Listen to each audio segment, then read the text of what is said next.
people are expecting. People are expecting quite a bit. This is your time. You want to win, you gotta be like this. There are no shortcuts in life. You'll get better because you make each other better. The inches we need are everywhere around us. I know plenty of people that are capable. I know fewer people that are willing. You have to believe it to do it.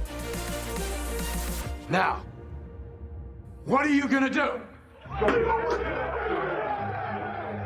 Welcome everybody to Sideline Sessions on the B Podcast Network. Really pleased to have you here with us again for another great episode of this debut season. My guest today is Evan Unrau. Evan joined PeacePlayers United States in 2020 as the director of their Los Angeles chapter. Prior to that role, she served as the manager of youth basketball for the Los Angeles Clippers, and she notably supported the growth of the Junior Clippers program into one of the NBA's largest youth basketball programs, boasting over 100,000 kids in the Southern California region. I think later on we're going to fact check that because that sounds almost too good to be true, but that's the information I have. Evan has also been an assistant coach at Stanford, University of Southern California, UC Santa Barbara. And as a player, Evan was a 4-year letter winner at the University of Missouri. She earned honorable mention All-America honors, was a 2-time first-team All-League selection, 3-time Big 12 academic first-team selection, and captained the United States team at the 2003 World University Games in South Korea. She was drafted by the WNBA's Washington Mystics in the 3rd round in 2004 and played professionally overseas for 2 seasons. Evan, welcome to Sideline Sessions. Thank you. Thanks for having me. So I wanted to start kind of at the beginning. This is a basketball life here, right? There's involved in it in so many different ways, as a player, as a coach, as a program director, with youth, with professionals, with college level athletes. What does the sport of basketball mean to you? Geez, where to start? Basketball ended up being the mechanism that I chose in my life, but honestly, it was sport has always been my North Star. As a kid, I played basketball, volleyball, soccer at high school. I loved skateboarding, rollerblading, snowboarding, softball. I loved physical activity. My father had a brief stint in the NFL. My brother was a big track athlete. So sport was just always part of my orbit at a young age. And at the end of the day, I ended up choosing to just play basketball in college. And it's just kind of been an evolution since there. It's, sometimes I look at my bio and I'm like, how has this game, created this crazy path through, different professions, but always kind of, around sport and the game of basketball. So I just feel incredibly lucky to be able to continue to, find different ways to use hoops to, impact lives and, in turn impact my life. Yeah, and we'll certainly talk specifically about how, particularly an organization like PeacePlayers, right? There's an intentionality behind the program design and the way in which sport is used to create communities, build connections. But it's amazing how sport has that ability to do a lot of those things organically, right? And how, I know in my own case, right, growing up, playing a variety of different sports and playing 3 different sports at the high school level, and that you're just always around different groups of people, right?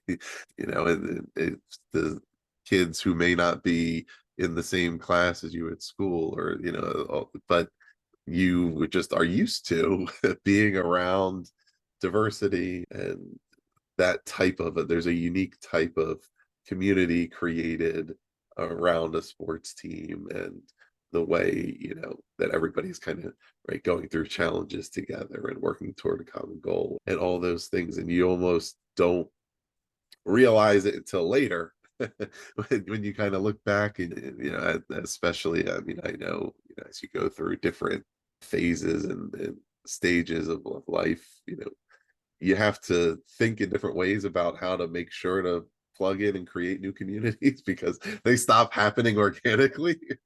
But there's so much power in sport, like basketball or any other sport, team sports at least, to really create that and give youth, particularly like a much broader perspective on the people around them. For sure. Yeah, I just think about the places I've traveled to, the cultures I've been exposed to, the conversations I've had, just some really beautiful connections, that have just been made through sport, and things that I otherwise would not have had access to or opportunity to do in my life. And that's true for, for a lot of different people. So just, really grateful. Yeah. And so, you mentioned access, right? So expanding access, I think, to programs, to high quality programs is certainly, there's a through line here in a variety of roles. And I wanted to go to that Junior Clippers program. We mentioned that impressive number of kids that got involved in that in the Southern California region. And, we just want to talk about some of the things you experienced there, managing and building that program and seeing the amount of access you would create, and, and especially with a lot of these great youth programs, and when you're able to scale at that level, right? It's every different level of skill, ability, even interest, right? But that opportunity to have access to something that is a really healthy, productive community, and a way to participate that unfortunately isn't always that easy to access. Yeah, sure. I think, the Clippers organization and ownership is, first class, and they genuinely care about community. They generally care about doing things the right way. And I think that's, reflective in, my time there and kind of the work we did through youth basketball. But they're also, it's also an organization. It's also a company, right? So a priority for theirs is building fandom, in a city like Los Angeles, where, a lot of folks grew up watching, the Lakers, and a lot of the Lakers' success, through Showtime and through Kobe and Shaq and things like that. The Clippers really made a commitment to, build fandom from a young, like a young generation, like next generation of basketball players. And again, that's reflective in, the success of our youth basketball program. But that meant, trying to put anybody and everybody in a Clippers jersey. And that's that building that connection. Their first jersey was a Clippers jersey. And again, trying to build that fandom. And it's providing them one with a jersey, but also an opportunity to participate in a clinic and a camp. And that was, running them all throughout Southern California, almost every day of the week, and, throwing my bag of basketballs and giveaways in the back of my truck, and going to different partnership locations to provide free basketball clinics for young people. So just a true testament to the Clippers organization, their commitment to community and to youth, and to, a commitment to building their brand and building a team that is going to be around for a long time and hopefully win a lot of championships in Los Angeles. Imagine it takes a high level of energy to run a program like that, right? When you're going from event to event, and there must be some variability in how the events, eventually go, right? You show up one day and everything's clicking here today, and then one day it's like, oh man, I don't know what's happening here today. But to really, you have to really love the mission of what you're working on to be able to sustain the building of such a program, and that amount of outreach and that amount of different outposts within a large community. Yeah, I'm an unconventional person in most facets of my life. So just like, I'm not a behind the desk person. Like as a collegiate coach, like similar in terms of just like each day is different. Each day is an adventure. There's kind of different ebbs and flows in the season where you're traveling, you're recruiting, you're, meeting with players, you're mentoring, you're, all of these different things that you do in a day and in a year. It's similar at my work at Clippers. It's similar to my work at PeacePlayers. Like no day's the same. And like, I love that. I love being on the computer and doing emails in the morning and then packing it all up and hitting the road and, going to be in a gym for a couple hours with, with young people, and just having that opportunity to, plant seeds for, for who knows what, right? Plant seeds for, inspiration, for mentorship, for, advocacy, for community, for just the game of basketball, for friendship, for trust, for communication. Like all of these things are potential seeds that can be planted, at a PeacePlayers program and a Clippers camp and things like that. So. How did you choose to get involved in coaching? Did you go right into it after your playing career? But even so, what made you decide that was the route you wanted to take? Yeah. It's interesting. Like, I was never that kid who was like, I'm going to be a lawyer, or I'm going to be this, or I'm going to be that. Like, I never had that, like, that's what I'm going to be. I think when I was in college, I spent a lot of my summers coaching basketball camps. And oddly enough, I really enjoyed it. Like, a lot of my teammates were like, why do you like camp so much? I'm like, oh no, it's like cool. And that's how I kind of got connected to Stanford, as I would go work Stanford women's basketball camps in college. And I think it was through that I was like, oh, I love this. Like, this is awesome. And I think the closest thing in my like proximity to like the feeling I felt when I was running camps was to be a college coach, was to be a coach. And so, I was a little bit different now than it was back then. Back then it was very much, there's like this like path, right? Like, you play basketball, you go become a graduate assistant, you take a lot of academic classes and, coaching and all of those type of things, and then you become a video coordinator, and then you start at a mid-major, and then you work your way up to the BCS level. And that's what I did. I think, again, that's a different journey than it is today for a lot of coaches. And I loved it. There's hard things about coaching collegiately. I know the landscape today is just so tremendously different than it was before I got out, but it's still just, for me, I just think about how much my life changed in those 4 years. And I wanted to be someone who was a mentor and a teacher and a friend to, these young women who, it's a very pivotal part of their life. And I really took that to heart and that responsibility, and just wanted to be part of a positive part of that journey for them. Were there particular coaches that made an impression on you and that you started to see, okay, I kind of see myself doing that, kind of by following what they were doing, or because of particular things you were learning from them? I was really fortunate. I grew up in a town called Fort Collins, Colorado, which is home of the Colorado State Rams, which is also the home of Becky Hammon, played collegiately at CSU. So I was really lucky, and I had a front row seat to watch her play her 4 years of college there, and some of her tremendous teammates.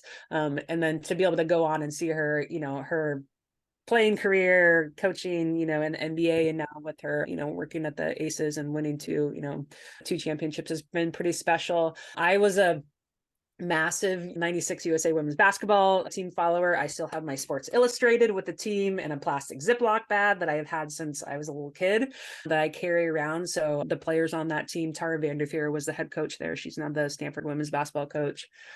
Pat Summit, Vivian Stringer. I mean, just incredible names that were just trailblazers at that time, who were coaching, not making a lot of money, but they did it because they loved it. And just to see how the game has evolved since then has been really cool.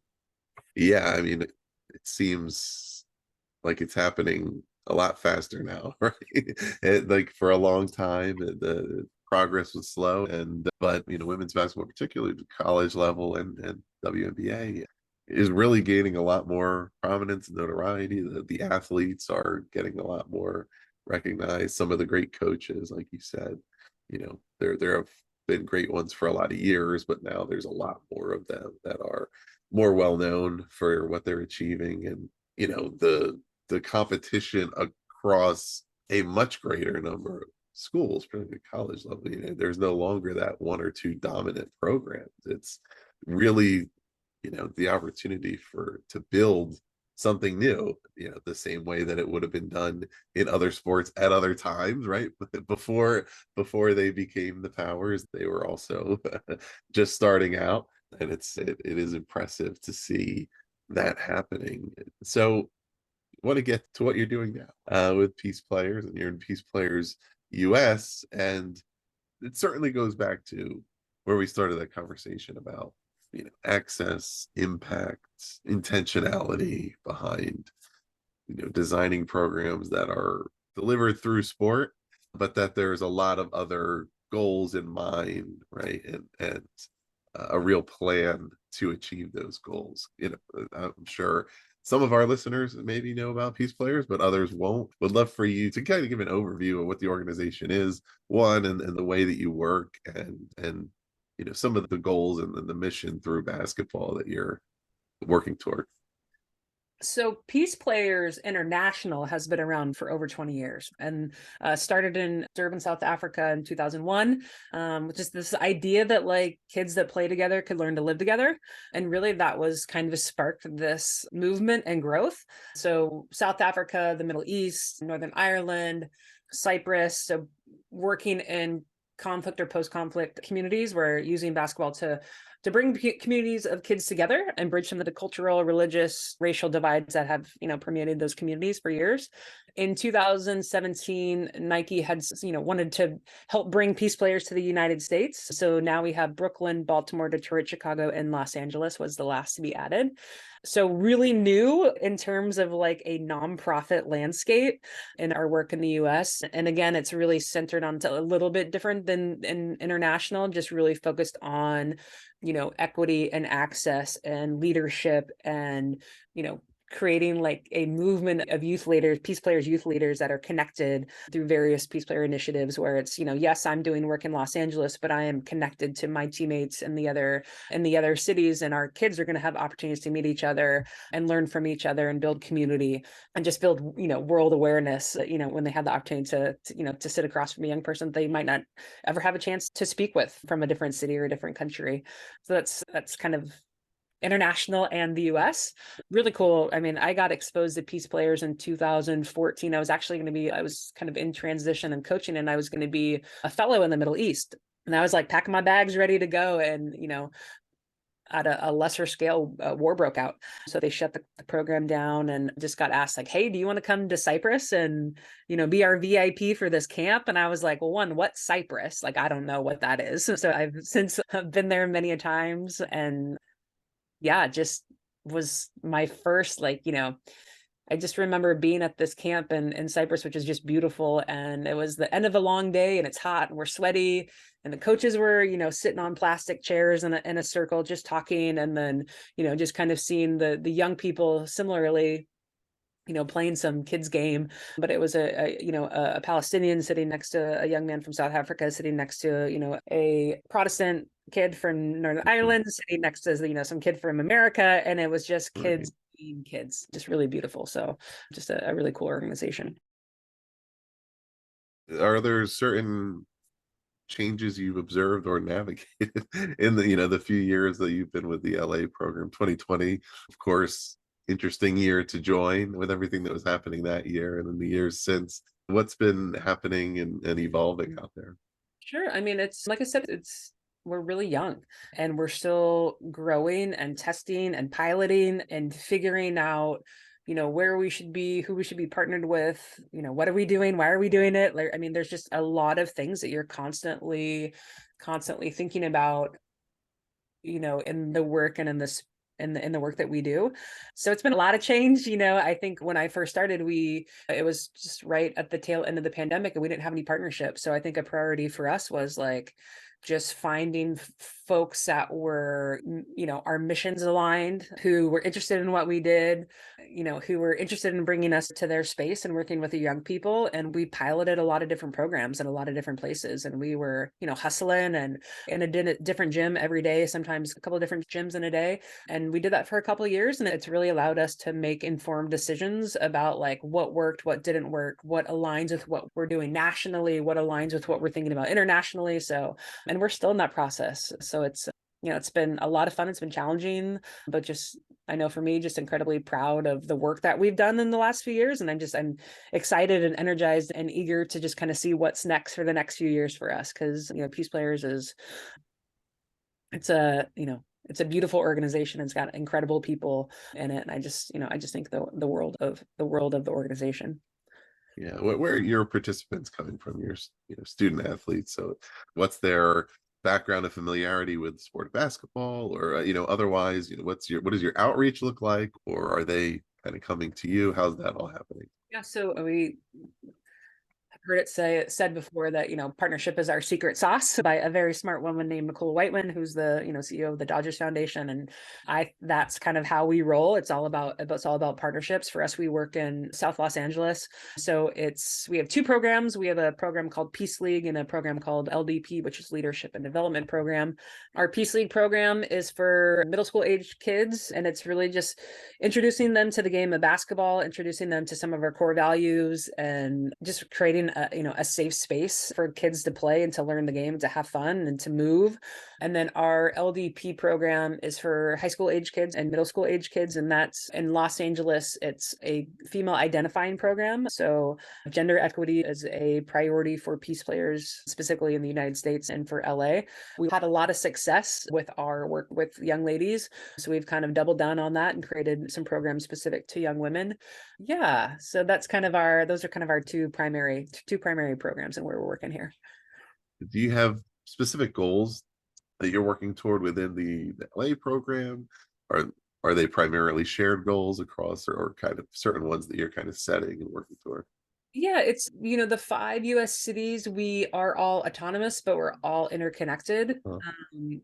Obviously, like, every community that we work on is very nuanced and very different than that of, my teammates in Detroit or Brooklyn or, Baltimore and Chicago. But we have there's these threads that keep us connected. Like, what are the core programs? What are our core values? What are the achievables? We have some flagship programs like a Girl Summit that we all do. We have a community service event and activation around Dr. Martin Luther King Jr. weekend, friendship games. So we kind of have these common threads, but then we also kind of work independently in the community.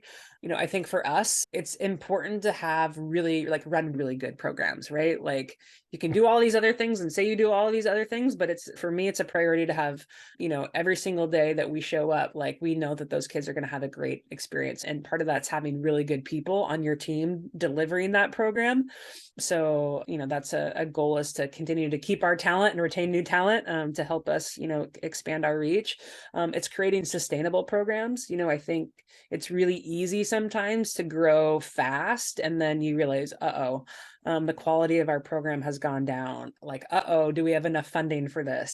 So I think it's, creating sustainable programs and having sustainable revenue streams, and, just having something that's going to be around a long time. Because what we don't want to do is go into a space and be like, hey, we're here, and then leave. Right. And, it's a priority for us, is if we're going to say we're going to show up, we're going to show up and show up and show up, and just build those connections and those mentorships and with the kids we're working with. Yeah. Do you have specific things that you really like to emphasize from a coaching perspective, like when, as far as the sport of basketball is involved, and you're working, with these kids in this program, and it's not that, they're all necessarily aspiring to be high level players. I'm sure there's some that are incredibly talented, but there's that coaching element, I'm sure, of certain things that you're like, this is really what I want them to learn about. Yeah, that's an interesting question. I have to swallow my whistle a lot of times, because basketball is our hook, right? A lot of our kids, have never played the game, or it's the Peace Players the first time they played the game, or they've, again, it's an access, right? They haven't had access to the pay to play model, where they've, had really good coaches and they're playing, multiple times a day and a week, and they're travel ball and things like that. We feel very strongly on our team about making sure that we're building core competencies around the game of basketball. So understanding terminology, understanding positions on the court, understanding basics, basic footwork, defensive positioning, how to shoot a layup. We go back. I don't know if you remember Beef, but Beef is a way to teach shooting, where it's, balance, elbow, eyes, follow through. We teach those to all of our kids, because again, we want to, it's some of those just core competencies and foundational elements of the game of basketball. And there's a couple of players that we have that are really good, where we can then kind of extend ourselves as coaches and kind of teach next level concepts.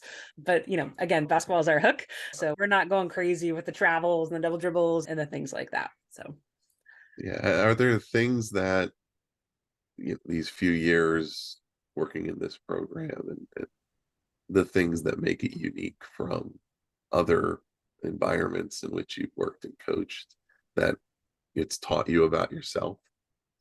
I've learned that, again, I kind of mentioned it earlier, I enjoy being a leader. It's, I lead a team of 2 full-time staff members and, about 8 to 10 part-time coaches and volunteers. It's taught me a lot about leadership. It's taught me a lot about people. I am a very collaborative person. Like, yes, I'm like the director, but like, I am nothing without Nat and Britt on our team. I'm nothing without our coaches that show up and help support us every single day. So it's finding ways to empower those around me to be able to, have a voice and, have roles and responsibilities and take things, I have to, delegate and be better about those type of things. But I've really learned about being a leader and trying to create that type of environment. I am a big we over me person. So when our team talks, you're very rarely going to hear like, I think this, or like I did this, or especially when talking to our kids, it's really about, we. And I think that's reflective and kind of like, we always kind of say in LA, there's like an energy and a vibe to like what we do. And again, I think that's reflective of just like a staff environment that's been created where like everybody feels supported and seen. And this work is hard, right? Like it's challenging to be in a different space every single day and working with young people and a lot of the, the young people that we work with and in the communities that we work with, right? Like it's so also as a leader, being able to have a pulse on how your team is feeling and give them opportunities to take a time out and go get your stuff done and make sure that you're taking care of yourself so that you can show up and be the best version of yourself for the young people. There's a really great organization called the Center for Healing and Justice Through Sport. And they always say a dysregulated adult can't coach a dysregulated young person. So it's my leadership, I think, has really evolved over the last couple of years at PeacePlayers. Yeah, I think that's a great perspective. Is there any lesson that comes to mind, any takeaway that you would like to leave other coaches with, whether they're youth or high school, whatever level, whatever sport, but just those kind of lessons learned along the way that are worth thinking about and reflecting on? Yeah, I am big on like give young people the opportunity to like be great, like give them the opportunity to be great. We all come in different packages. We all come with different baggage. We all come with different life experiences. And those things are sometimes reflected differently in different situations. So it's like, don't be so rigid on like, this is how I'm going to coach this team. It's like, hey, like, are you thinking about like, this is how I need to coach this young person because this is what they need. And what they need may not be the same as, the person next to them. I'm just a big relationship person. I believe that if, a young person knows that you generally care about them, they're going to show up for you and they're going to listen to you and you're going to unlock so much more potential because you're going to be able to coach them because they know you care. So I'm just big on just building genuine connection and relationship with young people. I know that like when I played, like I remember having those coaches who like, I'd see them every day and they'd be like, how's your mom? And I would answer the question. And then the next day I'd be like, how's your mom? And I'd answer the question. And then like, eventually I was just kind of going through the motions and I would just say fine and then I would walk away because I'm like, you're asking me the same question every single day. Like you're not listening to me because if you listen to me and the first day you asked me how my mom was and I say that, this, that, and the other's going on at home, you would have built on that because you were listening. So I really have carried that with me and I'm like, I don't want to be that type of coach. Like I want to care and I want to listen and make them feel seen and heard. So. Well, having a 3-year-old, I can relate to having the same question as to you, not only every day, but 10 times in a row. I can one up you. I have the 1-year-old twins and I have a 2.5-year-old. So I have that times 3. So I've like, Yeah, see, that's a lot of questions to answer. You just have to think of creative ways to do it. Yeah, but you certainly hit on a really important point. A lot of times, we find on this show, especially when we talk to different people about what coaching needs them, a lot of times it comes up that it's teaching, right? And there certainly is a concept that you talked about, essentially receiving permission to coach, right? And the same thing as like permission to teach. Like I have to show you that I care about you, that I understand you, that I want to relate to you and have a relationship, and then you're going to allow me to coach you. And because then there's a authenticity and a credibility to the message. Otherwise, it's just, is it good? Is it not? I don't know. Right? I don't know why you're telling me these things. Right. Yeah. And then, like I said, grew up playing a lot. Sounds like you played a lot of sports and have had a lot of different coaches and just it's really easy. It's just like teachers. I can say the same thing. Which were the teachers I liked and which were the ones I didn't like. And Like that's a lot of times the key element to it. Yeah, totally. Evan, it's been so great to have you on the show. I know there's a lot of opportunities for our listeners to connect with you, connect with Peace Players, get involved. What would you recommend? In terms of just outreach, Yeah, but where people can learn more or how they can get involved or even just, at least learn what it might mean to get connected. yeah, sure. As far as Peace Players, it's www.peaceplayers.org. You can learn about our work internationally there, each of the cities. If you're not an LA person, but maybe you have an interest in one of the other locations, our staff directory is there, so everybody's on there. Email addresses. We're pretty good about Instagram. Like we have a Peace Players Instagram page, and again, it's a US page and then an international page where we all try to do a good job about kind of showcasing the work we're doing on a daily basis to get a glimpse into kind of who we are and what we're doing and who are the young people we're doing it with. I am always available. I love connecting with folks. I love having conversations. I love answering questions. I love just building connection and seeing if there's opportunity to support, if somebody's doing something similar or there's maybe some form of alignment. Like I love having conversations with folks and just talking that through and seeing if there's any potential there. So always available on my end. Excellent. Yeah, and listeners, like when this publishes, it's happening during a time of conflict, right? Globally and domestically. And this is an organization that for 20 plus years has been really committed to conflict resolution through sport and to making a difference. So please learn more about them. You can donate, you can get involved in other ways. If you love sports and you love programs that are meant to support kids and to make a difference in communities, this is a great one to check out. So please do that. We'll also put information below, link to the website, to social media handles, all of those things. Please also do subscribe to our show, so Sideline Sessions, here to hear all of our fall episodes and more to come in the spring. We're going to continue to bring you insights from diverse coaches across the sports landscape. If there's any coach or sport you haven't heard about yet that you want to, send us a note, tag us on social media, and we will make sure to do that. Visit bpodcast.network as well to learn about all of our other shows. We have 30 plus shows dedicated to all aspects of education. So if you like this one, I'm sure there's something else for you there too. Evan, Unrau, thanks so much for being my guest. Thanks so much. Have a great day.